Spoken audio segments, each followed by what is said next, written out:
Hello. Evening, friends. I think I sit over here because I told them I want Sean to be alone. Ono-Lennon.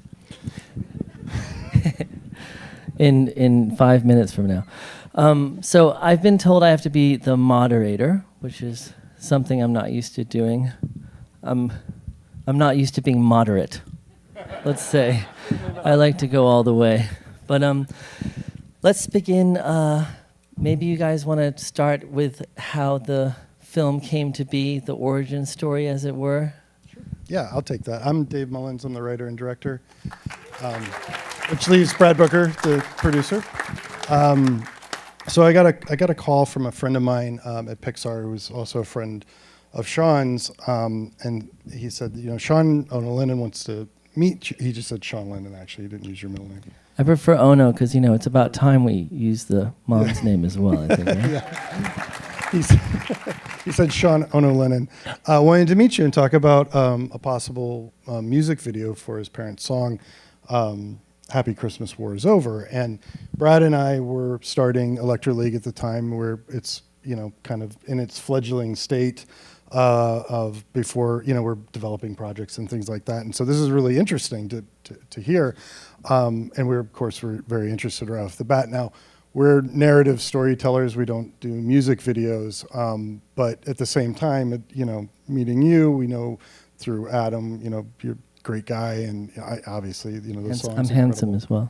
Handsome. He's a handsome man. And it's Yves Saint Laurent. But I said, yeah, let's meet. And so I was really relieved when Sean and I met, and we hit it off creatively right off the bat. And one of the first things Sean says, like, I don't really want to do a music video. I want to do a narrative. And I was like, okay, I'm in. And, we had two meetings, which were about an hour and a half in the initial phases of this. And we came out of both of those meetings with the outline for the film, which is, basically we came up with a story for the film. And, one of the things that we were trying to figure out off the bat is, like, how do we tell a narrative for this story? And we really just started talking about your parents' song, what it means to you, what it means to me, I think it means culturally. And the big idea here was, and when you're coming up with a core idea like this, it has to be really good. And we got to it really quickly, which was amazing. But the core idea was, there's so much division and in the world right now. There's so many groups. They're so certain that they hate each other. If those groups were somehow able to talk to one another and find a peaceful solution, they probably find out they have a lot more in common than they think. They love their families, they love their children, they love their parents. And so we really connected on that idea, and that's how then, we start talking about the chess set. Okay, well, chess set is a metaphor for war. Could two groups of soldiers be playing a game? And this is the conceit. This is what we ask of all of you when you see this film: is will you just go along with us and trust us that they've started playing this game. We're not going to explain it. And that's we tried to explain it a few times, and it just was like a dead end. So we left that a bit of a mystery.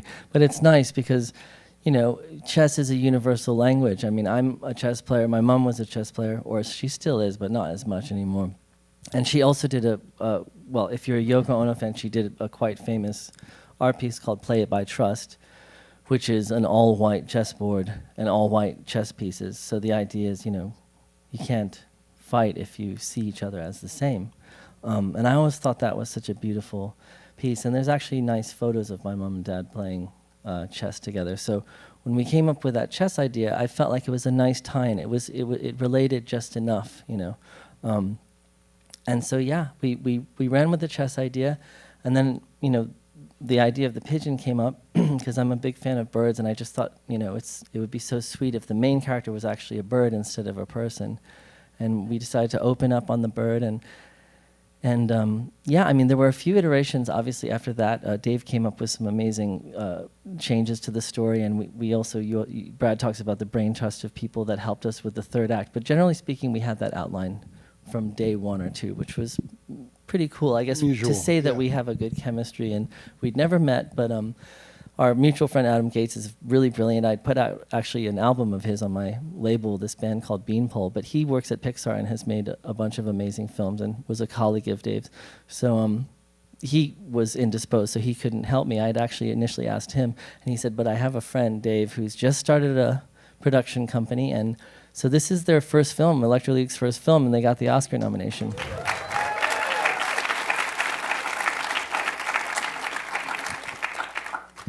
So another topic that a little birdie told me we should touch upon is how did, should we talk about first how we wound up working with Weta, or the challenges of living up to the song and incorporated in the song, which were both interesting, very interesting topics. We'll take the Weta thing first. So Okay. we'd been working with Sean since I think it was summer of 21, long before the conflict in Ukraine broke out. And we had flown up, we figured out, we put together a budget, we'd figured out a little bit of money to get our production designer and character designer going. We had hired an editor, and we started putting material together. And then Sean had flown out from New York to Northern California, and Dave picked me up at the Oakland airport, and we drove out to see Sean for our 1 hour. It was the first IRL meeting. Sean Lennon meeting, yes. And We'd had a bunch Real of life. Zooms, but yeah. we rolled into the yoga retreat that was Sean's place, and our 1 hour meeting turned into 24 hours. And we, at that night at dinner, I think after the second bottle of wine, we sent the script to Peter Jackson. I'd worked with Peter on Lord of the Rings. Sean had just worked with him on Get Back. And You guys are super comfortable with that, which was like the moment of terror for me. Like, oh, we're just going to send it to Peter Jackson. Well, Zoop! I did. My heart just like stopped for about 10 beats and then, Well, yeah, it was a bit bold, but I had just worked on. I had just worked on Get Back with Peter, and he was so sweet. And actually, one thing that made me think he might be interested was that on most of our meetings that I had with Peter about Get Back, he would be in the middle of working on and painting toy soldiers and recreating military battles, because that's what he does. Even when he's traveling, he is always making these miniature war scenes, and so he's an expert and historian on all the battles. And so I thought maybe it would interest him because we had this war theme, and it did. So it was a risk, but it turned out that he wanted to help. And honestly, we would not have been able to do we woke the up film. to that text message, and then Yeah, and he woke said, "I up love it." very late and a little bit groggy to that text message. Yeah, Like, yeah. I think and I was still he's in the like, hot tub. I read it, I love it, I want to meet tomorrow. So I flew back to LA, and we did a 2 hour Zoom meeting with Peter, Claire, his producer, and David Connolly, the head of Weta Effects. And there were multiple reasons they wanted to do the film, but I think at the end of the day, now again, to give you a little time frame, this was 2 weeks into the conflict in Ukraine, and Peter he's obviously loves Sean's mom and dad's body of work, and he said this message has to be delivered to a new generation, and he wanted to help do that, so he was in. And he was like, as a creative partner, he was fantastic, because really he only had one question for us, and he said, do you have to kill the bird? And I said, well, We had to kill the bird. yeah. I said, well, look, that's the entire point of this film, because the idea of the bird is the bird represents the innocence that suffers from war. And if we don't do that, then the film becomes saccharine. And once it becomes saccharine, then you start, checking out. And it's just like, oh, this isn't really digging deep and going there as far as the statement about war that your parents were trying to make. And, once I explained that to him, he just went, yep, okay, get it, cool. And let's go. Yeah, I mean, because he's such a successful and incredible director, he easily could have sort of, put us under his thumb, but he was really sweet and just let us do our thing, and he was very supportive, and honestly, we're eternally grateful. We wouldn't have been able to finish it without him. So that was one sort of our first miracle. But there's a series of very fortuitous strikes, miracles yeah. that happened in sequence as well. For example, Brad, maybe you want to say he's close with some of the crew of Jim Cameron's studio, so they gave us their Yeah, stage. so next. that happened on the Peter meeting happened on Saturday. I got on with David Connolly on Monday. Went through He's the head of Weta. budget. Yeah, the head of Weta. Went through the budget, started planning, and then Thursday night of that week, I had dinner with Richie Bainham, who has won 2 Oscars for the movie with 10-Foot Blue People in it. And he was like, okay, so you did, because he and I work together on Lord of the Rings. He works very closely with Weta on the Avatar films. And he's like, wait, so you did what now? You got Peter involved in a short film and Weta's doing all the work? What? And he was like, okay, well, I guess you have to shoot it on the Avatar stage. So he goes away and talks to Jim Cameron, John Landau of Lightstorm. And within a week, we had 7 days on the Avatar stage. So that was lightning strike number 3, I think. We should talk a little bit about that, the shooting on the Avatar stage and what that means, because obviously this is an animated film, and it was very heavily animated by the artists at Weta. But what we're doing in Electro League with our studio is we want to go from script to stage as quickly as possible. You know, we have sort of challenge budgets with indie films that we're doing. And for us, storyboarding is this amazing, beautiful, and really informative process for making films. But for us, we need to move faster than we can board. On this particular project, we did use some boards because the stage wasn't ready quick enough. But what we're trying to do is go right from script to stage. And on stage, I shot, we were 5 days with the performance actors, with the actors that we had, and there were stuntmen and actors, and Kevin Dorman led that team, and they were fantastic. We did a lot of pre-production with them, kind of working out, you know, how does Winston walk? So we were like figuring out, oh, he's a little pigeon-toed, no pun intended. You know, how does Abel walk? Well, he's a kind of a bigger, huskier guy. So we worked all that out. So when we got onto stage, we shot the entire film, which we captured the performance in the entire film in 5 days.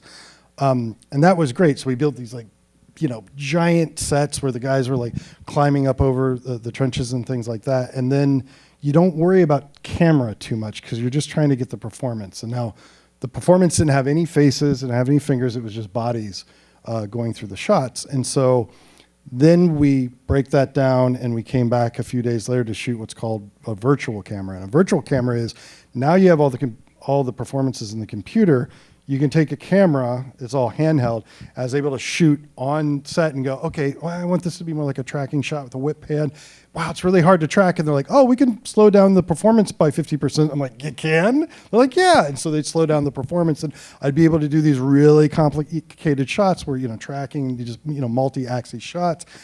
And then you look back at it, and it's like, yeah, that looks really good, but it's kind of like really, you know, jittery, and they're like, oh, we can just smooth it out, and they smooth it out, and you end up with this amazing shot. So you go from capturing rough performance to getting the cameras to then we deliver that to Weta, and once it gets in the hands of Weta, then everything starts really happening. And that's the point where the animators get in their hands, and our attitude on the film was, because, you know, Brad and I have been animators since the early 90s, okay, here's the performance you got, but you want to take some poses from it? Do you want to take the entire performance? Do you want to throw the entire thing away? Whatever you need to do to get the performance, let's do that. And the animators really heavily animated that. The stuff that was in the background, like, you know, you saw a lot of the background characters fighting and things like that. A lot of that we just used the capture data for because it's in the background, and we didn't want the animators spending their time doing really heavy lifting with big crowd shots. What we wanted them to spend their time on was honing the performances between these two characters that don't use dialogue. And so it was really nice for us to get the reels up quickly and then really use that to focus on performance and really craft the animation on this film. For those of you who are not as technically savvy as these guys, like myself, I'm a layman.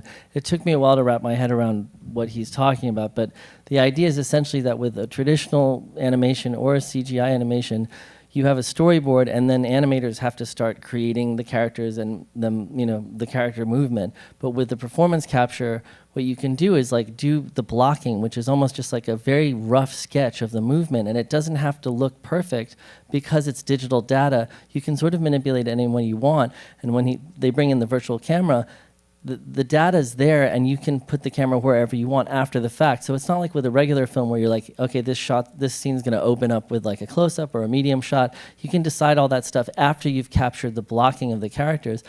And the blocking of the characters is really just sort of a rough gestural sketch, because then, as he said, Weta comes in and all the detail and the character emotions and the eyelids flutter and all that stuff comes in later. So it's basically, just to reiterate, I'm saying that this is sort of a new way of working. It was what I just want to be clear, because I didn't understand it at first, and I'm sure there's some people here who don't know the process. Talk about the first time you saw the capture data. Yeah, so basically, I sound very savvy and like as if I understand this stuff now, but during the process, I had a very traumatic experience. So when they Which I tried to prepare him for, by Yeah, the We way. tried. Right, well, Brad was very kind, actually. But what happened was when they first did the blocking, the performance capture, it's essentially recording the data of these actors, just moving the blocking of where the characters are going to be. But they don't have any texture or animation yet. So all they had was Winston. Didn't have clothes either. All they had was Winston with no hair, no facial expression, just this kind of dead mannequin look.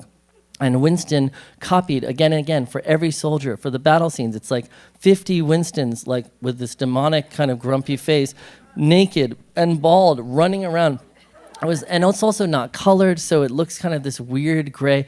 And anyway, before I saw it, Brad said, look, we normally wouldn't show a client the mock-up, but since you're like really involved with the creative process, we're going to show it to you, but just know that it's going to be behind weird. the curtain. Yeah. And I said, well, look, man, I'm an artist. Like, I write songs all the time. I'm I good, know bro. what a It's demo's cool. like. Like, I have an imagination. What's not cool? And then I saw it, and I was just like, oh, my God, this is a nightmare. It was actually something I still dream about. It's so terrifying. I saw the blood just rush out of your face, and you just go, Mom, Dad, what have I done? Yeah, I mean, because I really thought that I had misled the whole thing, and that I had made a mistake, and maybe they were lying to me about having been nominated for Lou or whatever. But anyway, it was really dramatic. But having said that, I have learned about it, and it's interesting. It's a new kind of way of blocking out animation, and it's really interesting, and it's something Electro League is going to be You're starting doing to see more the of. Matrix. You're not seeing the code anymore, but you're seeing the Matrix. Yeah. It was worse than any storyboard, because I like if you see like a Disney movie, the storyboard, it might be pencil beautiful. sketches. Yeah, it's pencil sketches, but you Gorgeous. get the idea. This was literally just like, it's not even an uncanny valley. It was just like an evil It was robot. naked guys killing each other. It was Yeah. awful. Bald naked men, like just without expression, just punching each other. And I was like, man, this is gonna be terrible, and I've ruined the song. So you guys can see we're very serious filmmakers. But it was an amazing process to see. And then, of course, once Weta started bringing in the textures and the color and the hair and all that stuff, I was just mesmerized, and it was really fun. Yeah, and Brad and I mean, we're so used to this process. We see like 10 steps ahead. We can, like, you're looking at the naked hellscape thing, and we're saying, oh, the clouds are going to be there, and there's going to be some bokeh over here, and then like the textures are going to be great, and there's cloth, and we just see that stuff, and we just have to remind ourselves sometimes that not everybody can see Yeah, it was bad. that far ahead. So speaking of the kind of rough spots in the process, it's probably interesting if we talk about that big hurdle that happened when we weren't sure exactly whether the song Happy Christmas was actually going to work in the film anymore, because we had sort of assumed that it was going to work. And then at a certain point, we knew the story was great. We loved the characters. We loved the narrative. But once we started placing the song in, it just didn't work. And that was another sort of dark night of my soul. I was just totally like distressed. Anyway, so that was, do you want to speak about that process? It was interesting. It was tough. We had some emotional beats in the third act that weren't working. Believe it or not, the original, for the most part, the script's exactly the same. The story overall is the same, but believe it or not, Winston and Abel didn't actually face off on the battlefield. So there was never the right moment for the song, and we struggled. And again, I have to give Sean credit because, you know, the bravery it took for him to trust us with his mom and dad's one of their crown jewels. It's a testament to his trust and patience.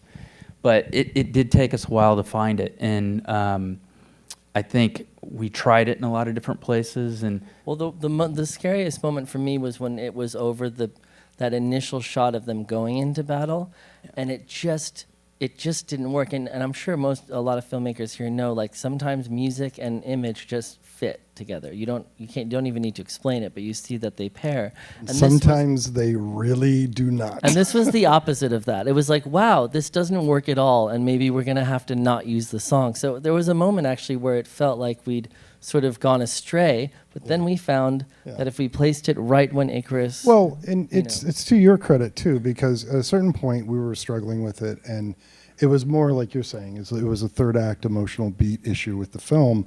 But you said, like, look, guys, if we have to play it over the credits and that's going to be the right place for it, just go ahead and do it, which gave us a lot of freedom to go, okay, let's decouple what we need out of the song and the film and just make the film work. And that's when the big 10-foot-tall blue people film decide- came up. Oh yeah, yeah, they stopped working on our film. Obviously, 'cause they had Crunch to do happened on Avatar. Avatar, Yeah. and we were, you know, basically our crew was taken away from us, which Understandably, was a I blessing mean, in they had a disguise, real like- film to work on. They wound Yeah, up yeah. winning Oscars for that. So our little film wasn't as important in that Yeah. moment. yeah, we got. But it was fine just because it fine. gave us this, Dave and I, this time to go back and look at everything. And, you know, like any great filmmaking environment, we had this like brain trust of people that Dave had worked with and that I had worked with. And we showed the film to them, and it was just so clear, so fast. You know, one of our friends said, "What are you doing? You got to have them fight on the battlefield." Like, He did say it like that. Yeah, because What are you doing? You got to have them fight on the battlefield. Irish He's Irish, right? Yeah, smart Fergal guy. Riley, smart guy. yeah, I was channeling Fergal, but anyway, Got all the swearing, but that's pretty much how he talks. He made it very clear, and like Dave said, it's like, you know, you have that moment, like, oh my God, how do we Yay not moment. see this? And you know, having them come together on the battlefield, and then you know the chess moves or whatever, and the slow motion in the air, like it just all Because set it up perfectly for the Because song. that's the thing that we were missing. We were missing the perfect climax for the film. And what the climax was Icarus had been shot and she fell to the ground. And then both the soldiers ran up and grabbed her, and the message was there. But what that was missing was the promise of the premise, which is these soldiers have to fight and try and kill each other because they don't know who each other are. And once they realize who each other are and they stop the fighting, and then Icarus brings the message of peace, then everything clicks into place, and you go, that's where the song has to start. And so It's like we a knew big it was jigsaw puzzle we that knew you it have was to a solve. story issue that we were trying to solve, and that's why we brought. How many filmmakers are in the audience, by the way? Yeah, a- everybody. So you guys all know this. You're writing whatever part of the process you do on films. You write the film and you will it into being, like, you know, we're coming up with the story and we're figuring out how to do it, and you're telling the film what it needs to be, and then at a certain point in production, usually about midpoint in production, the film starts to tell you what it needs to be, and then you have to start listening to the film. And that's because you've been up so late that you're hallucinating. Pretty much. Yeah. Well, because of the music, I mean, I didn't sleep for like 6 months straight. until we Television met starts Tom. talking, yeah. It's true. But just the point there being that, like, you have to start listening to what the film is telling you, and you know, we're so in the weeds on it that you need people that you trust to come in and look at the film, and they're not going to try to make their version of the film. They're going to try and help you make your version of the film. So the people that you surround yourself with is very important. Yeah, and actually, it's funny because when I did say, I was like, look, if the film is only going to work with the music starting and then, you know, not being able to finish until the credits, meaning playing half the song, that's better than the film fails, so we have to do that. But I just remember saying to you guys, like, oh, geez, I really do not want to tell Universal this happened, because my initial purpose was to find a clip for Happy Christmas. And not only did I not make a video clip, I made a short film, but now the entire song's not even in the film. So I was just dreading it. I was like, what have I done? I'm absolutely crazy. But ultimately, those things that Dave and Brad are talking about, the difficulty placing the song and figuring out how Abel and Winston will resolve the third act, those things to me turned out to be my favorite parts of the film, the strongest parts of the film. So I think it's really interesting from a creative process that the things that you think are not working or the biggest problems turn out to be the strongest part of the narrative. So that's very true with this film. And then once we finally found the place for the song, then it was like a puzzle that didn't quite fit together perfectly, and that was because we still had this temp score that wasn't working correctly. So Dave had been saying from the very beginning Day that one. this Dave said Day one. said he wanted Thomas Newman to do the score, and I was like, And we were like, yeah, sure, okay. we'll get Thomas We'll get Newman. Ennio Morricone, no deal. problem. You'll see, 15-time I'll show you. Academy Award nominee. No problem. show We'll you. go get him. But we ended up getting Thomas Newman through, we navigated some paths and Need some calls. yeah. And it happened, and once he came to the film, like, the puzzle pieces fit perfectly. He Yeah, just created this beautiful runway for this song to take off and, gave John's voice flight. And that was the final miracle, I would say. There were several miracles. It really. I always say that it felt like the stars aligned. And I'm not someone who uses that kind of cosmic terminology, despite being John and Yoko's kid. I don't really say the stars. I'm not one of those people like the universe wanted it, but it really feels. That was the with- first pitch. Look, Yeah. man, we got to talk to the universe. Yeah. Well, it really felt with this film that that the stars aligned and that the universe was sort of supporting it all along, because we had Peter, which was the fact that he came and helped us without us having any budget for the level of Weta's caliber, and then we had Jim Cameron giving us his studio for a few days, and then we finally got Thomas Newman, who's never done a short film before and has been nominated for 15 Oscars. So it's just mind-boggling the amount of help, the number of kind of guardian angels we had who stepped in. So I'm getting the signal that we only have 3 minutes left. So is there anything really important you want to say? I would just put an exclamation point on what you said. I just feel like somebody, I'm not going to say who, has been watching over this film. Santa 'Cause Claus. I just really... That's it. We've never said. You mean this. John Belushi, right? Yes. I had that feeling too. Yeah. Well, I'm not going to bring up the pheasant story, but Okay. that was like, We're not going to talk about the pheasants. yeah. But anyway, thank you guys so much. It really meant a lot to share this Thank screen you. with you. Thanks for Thank you, coming everybody. tonight. We appreciate it. And yeah, thank you to the museum for having us as well. It's a really beautiful theater. Thank you. Thank you so much.